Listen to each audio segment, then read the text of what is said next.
سلام كمسك الختام. پدر جان، نماز جنازه چه نماز است؟ به نام خداوند بخشنده و مهربان. فرزندم، نماز جنازه این دعا است که از برای مسلمان فوتیده خوانده می شود. نماز جنازه عادتاً با جماعت گذرانیده می شود، لیکن جماعت برای نماز جنازه شرط نیست. اگر یک نفر نماز جنازه را ادا کند هم نماز حسابیده می شود. حکم نماز جنازه فرض کفایه می باشد، یعنی اگر یک گروه از مسلمانان این نماز را ادا کنند، از دیگران ساقط می شود. پدر جان، نماز جنازه چه خوانده می شود؟ فرزندم، در نماز جنازه رکوع و سجده وجود ندارد.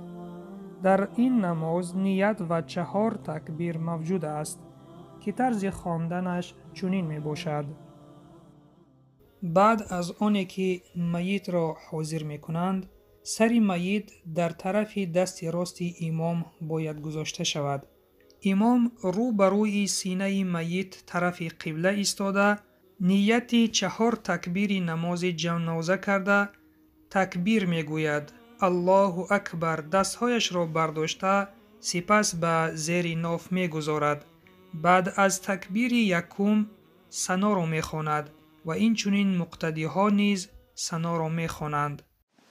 سبحانك اللهم وبحمدك وتبارك اسمك وتعالى جدك ولا اله غيرك. بعد از آن امام تکبیر می گوید الله اکبر. بعد از آن صلوات ها را می خواند. مقتدی ها نیز صلوات ها را می خوانند. در تکبیرهای دوم، سیوم و چهارم دست ها برداشته نمی شوند. اللهم صل على محمد وعلى آل محمد كما صليت على إبراهيم وعلى آل إبراهيم إنك حميد مجيد.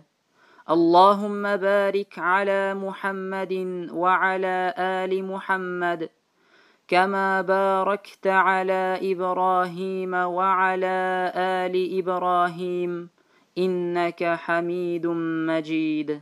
بعد از آن امام تکبیر می گوید الله اکبر. بعد از آن دعای جنازه را می خوانند. اللهم اغفر لحينا وميتنا وشاهدنا وغائبنا وصغيرنا وكبيرنا وذكرنا وأنثانا. اللهم من أحييته منا فأحيه على الإسلام ومن توفيته منا فتوفه على الإيمان. این دعا برای شخصانی کلانسال است. اگر میت خردسال باشد، یعنی به بلاغت نرسیده باشد، چون این دعا خوانده می شود. اللهم اجعله لنا فرطا، اللهم اجعله لنا اجرا وذخرا، اللهم اجعله لنا شافعا ومشفعا. بعد از آن امام تکبیر می گوید الله اکبر. بعد از آن به طرف راست و چپ سلام می دهد. با همین نماز جنازه به انجام می رسد. پدر جان، بعد از نماز جنازه چی کار کنم؟ فرزندم، بعد از نماز جنازه به اهل عائله و خویش و تبار شخصی فوتیده اظهار تسلیت کرده، آیت‌های قرآن را تلاوت کرده، ثواب آن را به روح شخصی فوتیده بخشیده می شود.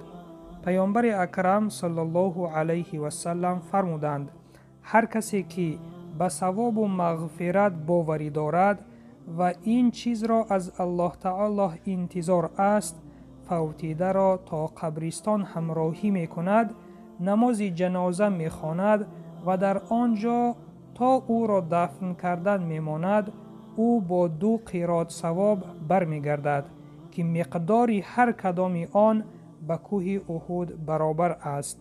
کسی که نماز جنازه را خوانده ولی در مراسم دفن اشتراک نکرده است، با 1 قیراط ثواب برمیگردد.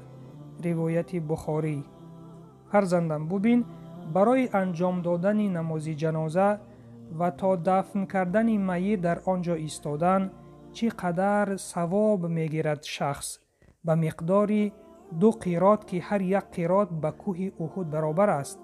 پس فرزندم، تا آن جایی که قدرت داری در نمازهای جنازه اشتراک کن و تا دفن کردن میت در آنجا حاضر باش تا چنین ثواب را کسب بکنی. فخمو پدر جان رحمت. این بود پایان درس امروزه.